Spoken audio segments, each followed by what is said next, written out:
Hello friends, welcome to my YouTube channel. Friends, MP TET वर्ग 2 mains के related एक बड़ी अपडेट आई है कि जो ईएसबी ने नियम बदले थे उसके बेसिस पर अब क्या हो रहा है, चयन परीक्षा में विवाद होना स्टार्ट हो गया है। आपको याद हो तो जब हमने पात्रता परीक्षा का एग्ज़ाम दिया था तब जो है कोई क्वालिफिकेशन नहीं रखा था। यहाँ ईएसडब्ल्यू से लेके ओबीसी एससी एसटी के लिए 50% रिजर्वेशन था।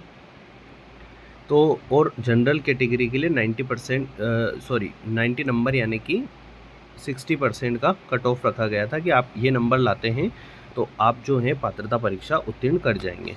लेकिन यहाँ पर ऐसा कोई नियम नहीं था कि अगर आप जनरल कैटेगरी के लिए कोई पोस्ट ले रहे हैं तो यहाँ पर आपके 90 नंबर होना ज़रूरी है। उस समय पर ऐसा कोई नियम नहीं था, लेकिन जब मेंस का नोटिफिकेशन आया तो सामान्य वर्ग के अभ्यर्थियों के लिए 90 अंक होना अनिवार्य कर दिया गया था। इसको थोड़ा सा समझते हैं क्या है ये। जैसे मान लीजिए कोई ओबीसी का बंदा है और उसके 88 नंबर आए हैं तो उसने पात्रता परीक्षा उत्तीर्ण कर ली। अब क्या होगा, जब वो मेंस का एग्ज़ाम देने जाएगा तब उसे जनरल की पोस्ट यहाँ पर नहीं अलॉट होगी। मान लीजिए उसके नंबर बहुत अच्छे आए हैं, 100 में से 100 आ गए हैं, तो अब वो ओबियस सी बात है जनरल की पोस्ट ही उठाएगा। तो उस समय पर उसको जनरल की पोस्ट ना देकर ओबीसी की पोस्ट दी जाएगी। तो यहाँ पर जो ये नियम है ये कहीं ना कहीं पात्रता परीक्षा के नियमों को पूरी तरह से वॉयलेट करता है। और साथ ही जो नए नियम यहाँ पर डाले गए हैं इसकी वजह से काफ़ी अभ्यर्थी जो हैं जनरल की पोस्ट के लिए एलिजिबल नहीं हो पा रहे हैं। तो ऐसे में जो है इस पर आवेदन दिए गए, कोर्ट में याचिकाएं लगाई गई। तो इसलिए जो है अब यहाँ पर लग रहा है कि रिज़ल्ट जो है हमारा पूरी तरीके से लेट होता हुआ दिख रहा है। देखिए यहाँ पर क्या था,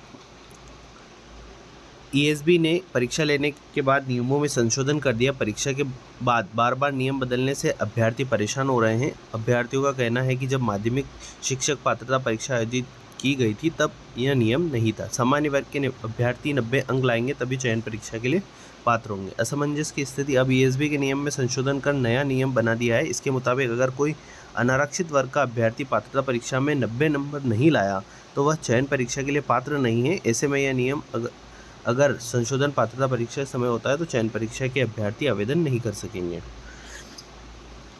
ये परीक्षा अब भी न्यायालय के लंबित है। तो देखिए जो है प्राथमिक शिक्षक परीक्षा 2020 में जो उच्च माध्यमिक परीक्षा 2023 का मामला था वो अभी तक न्यायालय में लंबित है, जो कि पिछड़ा वर्ग के लिए यहाँ पर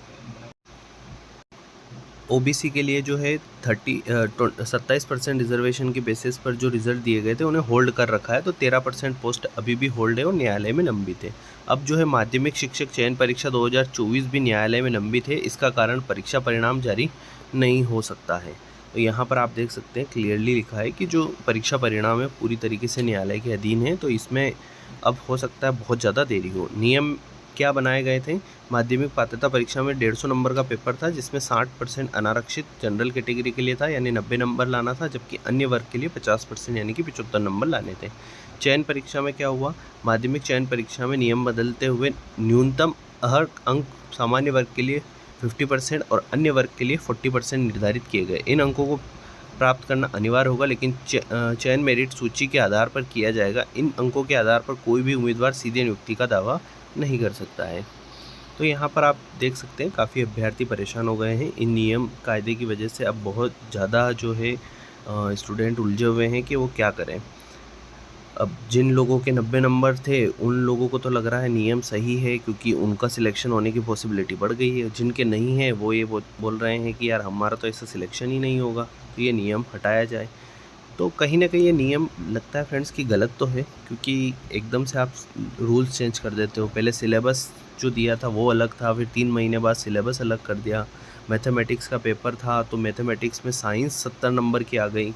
जो अभ्यर्थी पूरा दिन रात मैथ्स पढ़ रहे थे उनको समझ ही नहीं आया क्या करना है, उनके नंबर कम हो गए। 60 नंबर लाना उनके लिए मुश्किल हो गया। हिंदी और इंग्लिश के पेपर इतने सरल आ गए कि आप 90 नंबर ला रहे हैं तो भी कॉन्फिडेंस नहीं है कि आपका सिलेक्शन हो पाएगा। तो यहाँ बहुत सारे अभ्यर्थी कन्फ्यूज़न में हैं कि अब उनको क्या करना चाहिए, क्योंकि रिज़ल्ट में तो देरी होना तय है।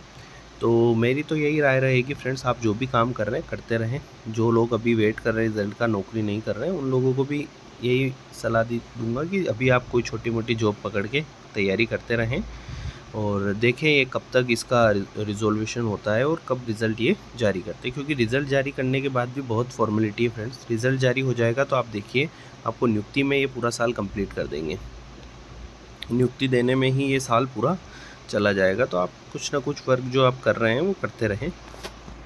तो ये छोटी सी अपडेट थी फ्रेंड्स, मिलते हैं नेक्स्ट वीडियो में, तब तक के लिए गुड लक।